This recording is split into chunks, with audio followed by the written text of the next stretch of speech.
चलिए, good morning everyone. हम कल के क्लासेस में जो आप लोगों को लाइट से रिलेटेड जो भी टॉपिक पढ़ाया था, उम्मीद करते हैं सिंसेरिटी के साथ आप लोग पंक्चुअलिटी दिखाते हुए काफ़ी अच्छे से उसका प्रिपरेशन किए होंगे। अगर कोई भी डाउट अगर क्यूरीज है तो आप लोग कमेंट बॉक्स में कमेंट करके या फिर कोई अनदर मीडियम हो व्हाट्सएप वगैरह तो आप लोग पर्सनल इंटरेक्ट करके क्वेश्चन क्यूरीज को डाउट क्लियर करवा सकते हैं, ठीक है ना। तो जैसे हम लोग कल के क्लास में पढ़े थे, कल के क्लास में जैसे हम लोग पढ़े थे आपका रेगुलर रिफ्लेक्शंस के बारे में पढ़े थे, इरेगुलर रिफ्लेक्शंस के बारे में पढ़े थे, एस्पेरिकल मिरर के बारे में हम लोगों ने काफ़ी बढ़िया से आपका स्टडी किया हुआ था।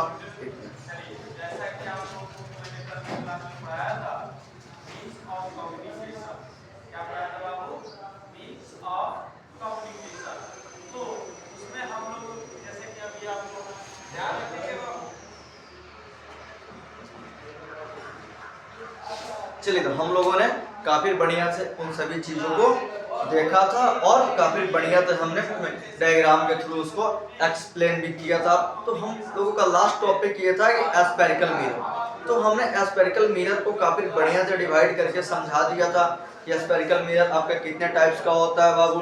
दो टाइप्स के होते हैं, एक कनकेव मिरर होता है, दूसरा कन्वेक्स मिरर होता है।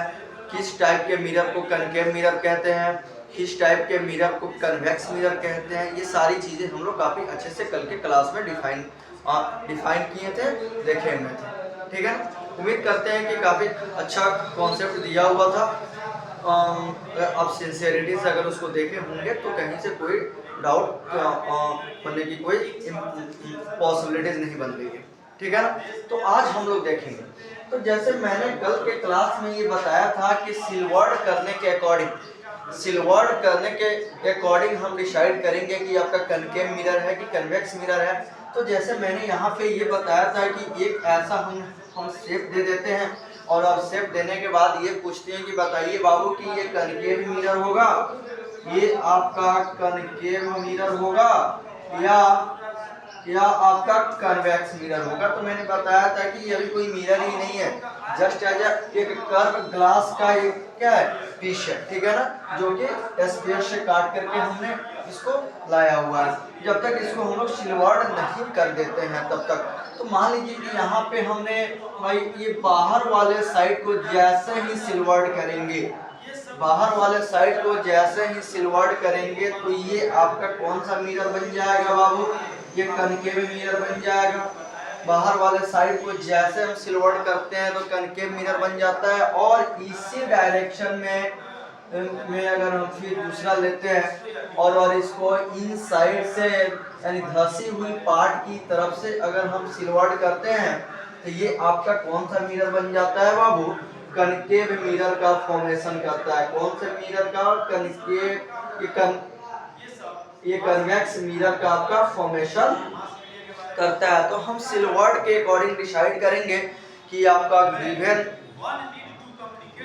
ये आपका glass spherical glass concave mirror होगा या फिर आपका कन्वेक्स मिरर, क्लियर है। अब हम कल जैसे बताया था कि प्रिंसिपल एक्सिस के अबाउट मैंने पढ़ाया था, तो देखिएगा प्रिंसिपल एक्सिस के अबाउट हमने क्या पढ़ाया था उसको ध्यान से सभी को समझेंगे। तो यहाँ बोला था कि एक लाइन ड्रॉ करते हैं, क्या करते हैं बाबू, एक लाइन ड्रॉ करते हैं जहाँ पे मिरर को ये लाइन टच करती है, इंटरसेक्ट करती है, उस पॉइंट को पी लिखते हैं जिसको हम लोग पोल बोलते हैं, ठीक है ना। और इस वाले लाइन को हम लोग प्रिंसिपल एक्सिस मानते हैं। क्या मानते हैं बाबू, प्रिंसिपल एक्सिस मानते हैं। कौन सा एक्सिस, प्रिंसिपल एक्सिस के नाम से हम लोग इसको जानते हैं। प्रिंसिपल एक्सिस हो गया, ये कनकेव मिरर हो गया। उसके बाद कहता है कि यहाँ पे हम फोकस डालते हैं। क्या डालते हैं बाबू, फोकस डालते हैं, ये फोकस होती है। अब कहता है कि P से पॉइंट F की जो आपकी डिस्टेंस होती है उसको स्मॉल f से डिनोट करते हैं, जिसको फोकल लेंथ बोलते हैं। तो पोल से F की जो आपकी डिस्टेंसेस होती है PF, उसको हम लोग स्मॉल f से डिनोट करते हैं और उस पूरी डिस्टेंस को हम लोग फोकल लेंथ कहते हैं। क्लियर। अब कहता है कि हम जितना डिस्टेंस P से F का लेते हैं उतना ही डिस्टेंस पे हम क्या लिखते हैं बाबू, C लिखते हैं। क्या लिखते हैं, C लिखते हैं। मतलब P से F की जो आपके डिस्टेंसेज है वही डिस्टेंस आपका F से C की होनी चाहिए। मतलब ये दोनों इक्वल डिस्टेंस पे होते हैं, ठीक है ना। यानी पोल से F की डिस्टेंस अगर मान लीजिए कि PF की अगर डिस्टेंस अगर 2 सेंटीमीटर है तो गारंटी है कि F से C की भी डिस्टेंस आपका 2 सेंटीमीटर होनी चाहिए। यानी टोटल PC की डिस्टेंस आपका जो होनी चाहिए वो आपकी 4 सेंटीमीटर होती है, ठीक है ना। माने टोटल 2 सेंटीमीटर देन 2 सेंटीमीटर और टोटल सम करेंगे तो आपका कितना आ जाएगा बाबू, 4 सेंटीमीटर आ जाती है। क्लियर है, ओके। अब देखिएगा यहाँ पे हम लोग यहाँ से यहाँ तक के डिस्टेंस को क्या मानते हैं बाबू, R मानते हैं। क्या मानते हैं, R मानते हैं। मतलब C से लेकर के P तक के जो भी डिस्टेंसेस होता है उसको हम लोग क्या बोल देते हैं, R बोलते हैं। क्लियर है ना। इस इमेजिनरी लाइन को प्रिंसिपल एक्सिस बोलते हैं। P से F तक के डिस्टेंस को स्मॉल F से डिनोट करते हैं, इसको हम लोग फोकल लेंथ बोलते हैं। उसके बाद कहता है P से C की डिस्टेंसेस को R से डिनोट करते हैं, जिसको रेडियस ऑफ कर्वेचर के नाम से जानते हैं। क्लियर है बाबू यहाँ तक, ओके। ये आपका पोल हो गया, ये आपका M हो गया, ये आपका M डैश हो गया। तो इसको आप लोग अपने नोटबुक पे काफी क्लियरिटी के साथ आप लोग नोट करें। क्लियर है। अब कहता है कि अब हम लोग देखेंगे कि कनकेव मिरर के थ्रू इमेज का फॉर्मेशन कैसे होता है। कनकेव मिरर के through formation of image by concave mirror. तो कनकेव मिरर के थ्रू और डिफरेंट पोजीशंस पे अगर ऑब्जेक्ट को प्लेस करते हैं, डिफरेंट पोजीशंस पे ऑब्जेक्ट को प्लेस करते हैं तो आपका इमेज कहाँ बनता है। इमेज इरेक्ट होता है, वर्चुअल होता है, रियल होता है, स्मॉलर होता है, लार्जर होता है। उसका नेचर के बारे में भी हम लोग यहाँ पे काफी अच्छे से स्टडी करेंगे। चलिए अब हम लोग शुरुआत करते हैं कि formation of image by concave mirror, okay.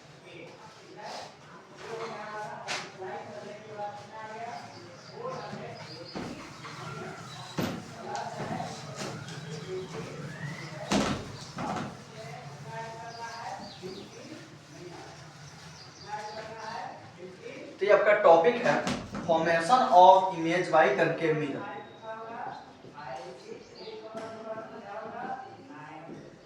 Formation of image by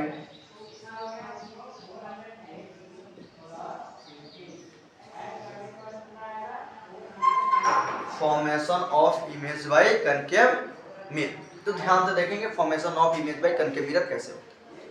तो हम देखेंगे यहाँ पे, तो हम यहाँ पे एक कनकेव मिरर ड्रॉ किया। कनकेव मिरर अभी है नहीं जब तक सिलवर्ड नहीं करेंगे। यहाँ से हमने इसको सिलवर्ड कर दिया, कनकेव मिरर हो गया। ये आपका प्रिंसिपल एक्सिस हो गया, इसको हमने P माना। क्लियर है, P माना। यहाँ पे हम क्या मान लेंगे बाबू, F मान लेंगे, इसको F मान लेंगे। सेम डिस्टेंस पे यहाँ पे C मान लेंगे। आप लोग उसको मेजर करके कर लीजिएगा, हो सकता है कि हाँ थोड़ा बहुत टू एंड फ्रो हो सकता है, ठीक है। तो ये आपका C हो गया, F हो गया, ये आपका पोल हो गया, ये आपका इमेजिनरी लाइन आपका प्रिंसिपल एक्सिस हो गया। अब कहता है कि अगर हम ऑब्जेक्ट को O फॉर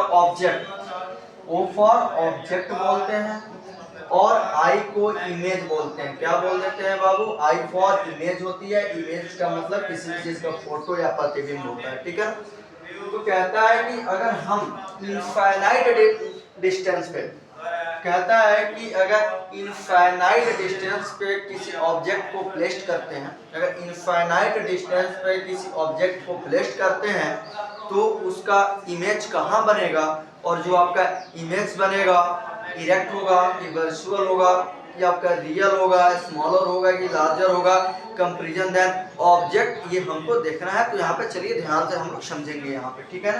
तो कहता है कि यहाँ पे आपका पोल हो गया, फोकस हो गया, सी हो गया।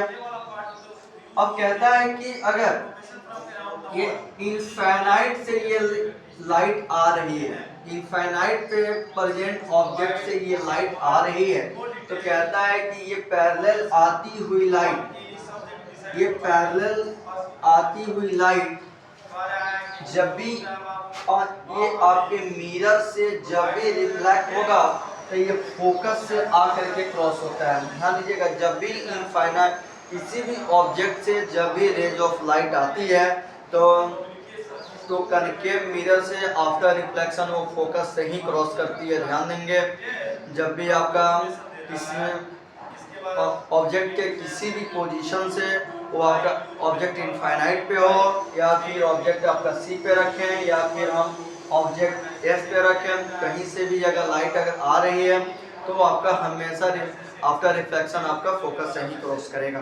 जब यहाँ से जो भी रेज ऑफ लाइट आ रही है, इंसिडेंट लाइट है ये आफ्टर रिफ्लेक्शन आपका कहाँ से क्रॉस करेगा बाबू? फोकस से क्रॉस करेगा। ये कहाँ से करेगा? वो फोकस से क्रॉस करता है।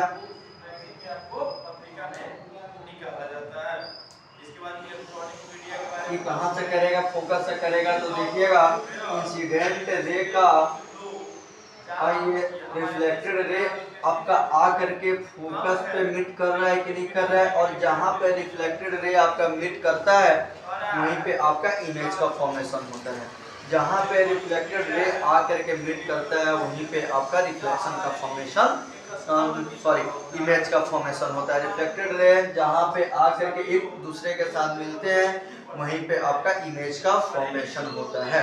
तो यहाँ पे आप ये तो हमने समझा दिया आपको डायग्राम के थ्रू। अब क्वेश्चन कैसे लिखिएगा इसको हम समझा देते हैं। एक नंबर में लिखिएगा कि when an object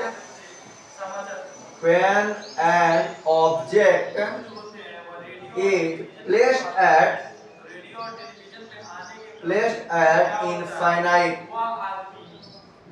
infinite, तो ध्यान दीजिएगा। तो सबसे पहले ये आपका क्वेश्चन हो गया कि आपको ऑब्जेक्ट को कहाँ प्लेस करते हैं, उसके बाद ये डायग्राम बना लीजिएगा। पहले ये क्वेश्चन देन डायग्राम, तब उसके बाद से ये वाला बनाइएगा प्लेस्ड एट इनफाइनाइट। देन उसके बाद देखिएगा इतना लिखने के बाद ये डायग्राम, उसके बाद यहाँ से नेचर प्रॉपर्टी लिखिएगा देन के बाद वाली, यानी देन के बाद ये डायग्राम और डायग्राम के बाद ये वाली प्रॉपर्टी लिखिएगा जो अभी हम बताने जा रहे हैं। देन 1 नंबर में image is formed at focus। Second point इसका होगा बाबू formed at focus।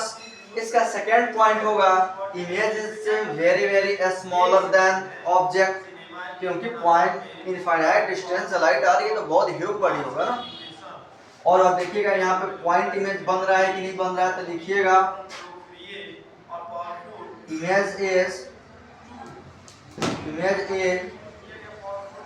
Very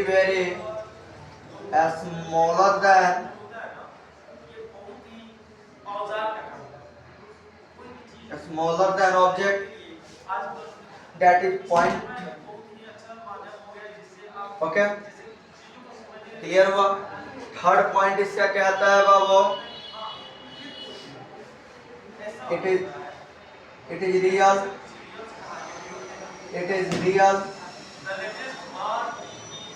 and erect। it is real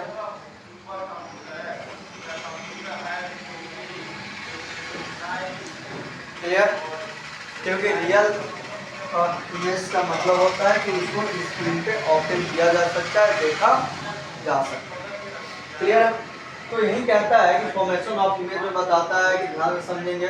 first में क्वेश्चन चैनल इसे रिव्यू करवा देंगे कि when an object is placed at infinite then तो इसके बाद से इमेज हो गया कि कोई भी ऑब्जेक्ट अगर इनफाइनाइट डिस्टेंस पर अगर हम रखते हैं तो वहां से रेज ऑफ लाइट आ रही है मिरर के पास से इंसिडेंट रे मिरर पे फॉल्स हो रही है, फॉल्स होने के बाद ये रिफ्लेक्ट होकर के हमेशा किससे क्रॉस करेगा बाबू, फोकस से क्रॉस करेगा। दोनों साइड से लाइट आ रही है, ये दोनों जाकर के आपका फोकस पे मिलेंगे और जहाँ पे आपका रिफ्लेक्टेड रेज ऑफ लाइट जहाँ पे जाकर के मिलता है वहीं पे उसके इमेज का फॉर्मेशन होता है। तो ये आपका यहाँ पे इमेज बन जाएगा फोकस पे, क्लियर है ना, ये आपका इमेज बन जाएगा। और अब देखिएगा इनफाइनाइट डिस्टेंस पे अगर हम किसी भी बॉडी को लेंगे तो इतना छोटा तो बॉडी होगा नहीं, क्योंकि उस बॉडी से लाइट आ रही है अगर हम देख पा रहे हैं, इसका मतलब है कि बहुत बड़ी बॉडी है जो कि मुझे दिखाई दे रही है। अगर वो दिखाई नहीं देती इसका मतलब है कि उसकी रिफ्लेक्शन ऑफ लाइट मेरे आइज तक, मेरे मिरर तक नहीं पहुंच पा रही है, जिससे इमेज का फॉर्मेशन नहीं हो पा रहा है।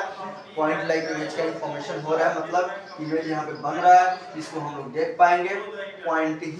पॉइंट और इमेज ही क्यों नहीं बनता हो आपका, क्लियर है। तो ये आपका क्या हो जाएगा बाबू, यही आपकी पूरी कंप्लीट डायग्राम हो जाएगी। इसको आप लोग क्या मान लेंगे, एम मान लेंगे। इसको क्या मान लेंगे बाबू, एम डैश मान लेंगे।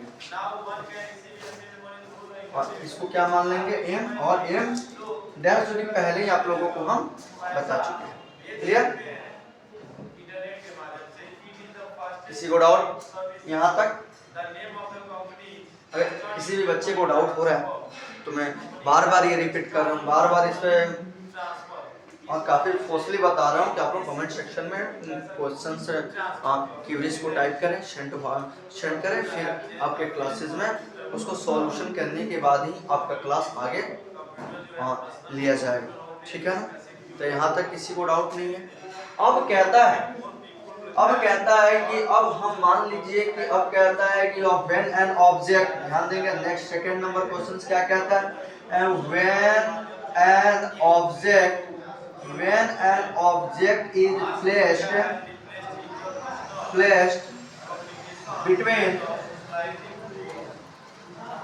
बिटवीन सी एंड इनफाइनाइट, ठीक है ना, सी एंड इनफाइनाइट के बीच में अगर हम किसी ऑब्जेक्ट को रखते हैं, when an object is placed between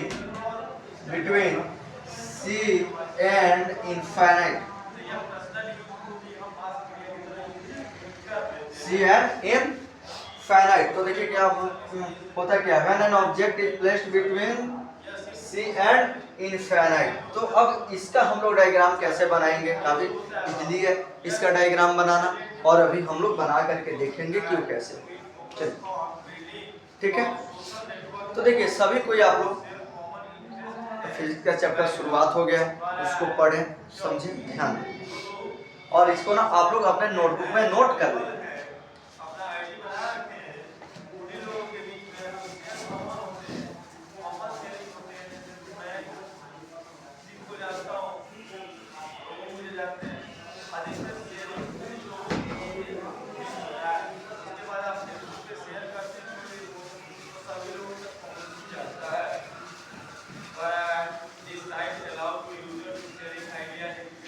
चलिए ध्यान देंगे, सेकंड क्वेश्चन से लिखेंगे, और लिखने के बाद इसको हम लोग डायग्राम स्केच करते हैं, ड्रॉ करते हैं।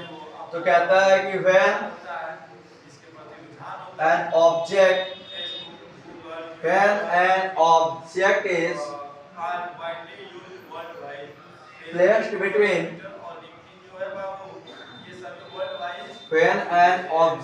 placed between C and infinite, placed between C and infinite, तो उसके बाद हम लोग क्या करेंगे, इनफाइनाइट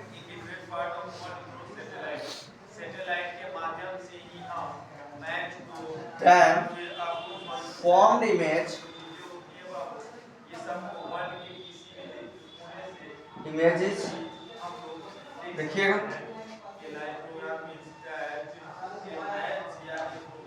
हमने करके मिरर ड्रॉ किया,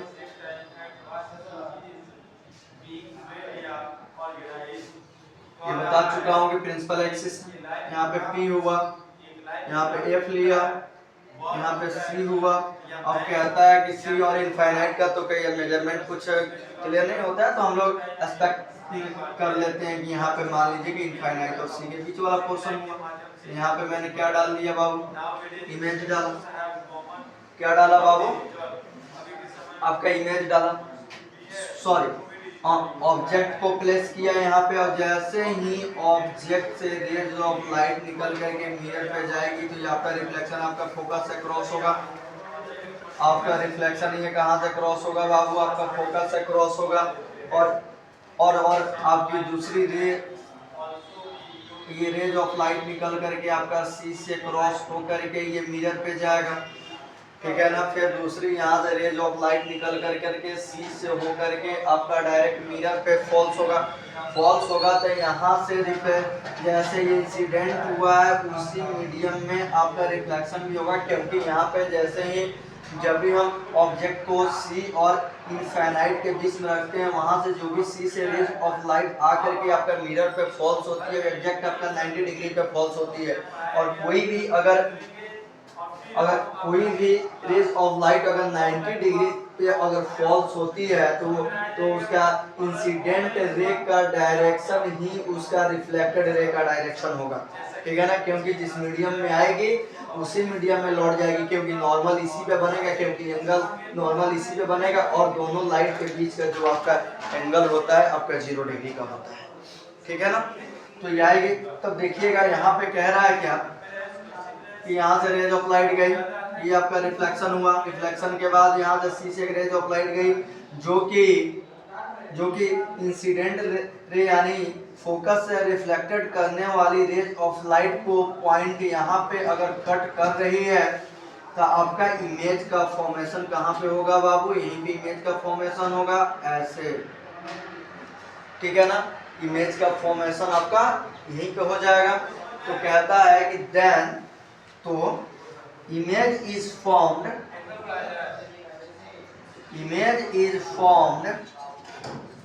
between C and F,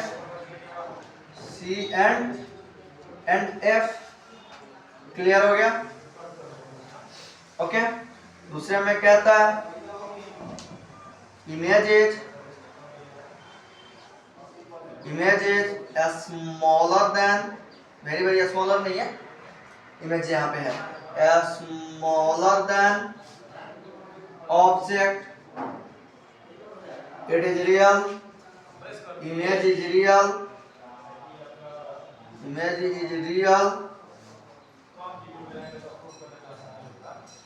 okay. Image is inverted, image is inverted, clear everyone. तो ये आपका ये ऑब्जेक्ट को कहाँ पे प्लेस्ड किए हैं वो आपका पोजीशन हो गया, ये उसकी डायग्राम हो गई। उसके बाद इमेज का नेचर क्या होगा ये आपका नीचे हो गया। आप लोग अपने बुक में नोटबुक में इसको कॉपी कर लेंगे, बुक का प्रॉपर स्टडी करेंगे, जो भी डाउट होगा हम लोग अगले क्लास में उसको क्लियर करेंगे। ठंडी है, आप लोग घर पर रहें, काफ़ी बढ़िया से पढ़ाई करें, क्योंकि जैसे ही स्कूल आपका पैंडेमिक सिचुएशन से बाहर निकलेगा, आप लोग का जैसे रेगुलर मंथली एग्जाम होता है और उसको कंडक्ट किया जाएगा। Thank you everyone.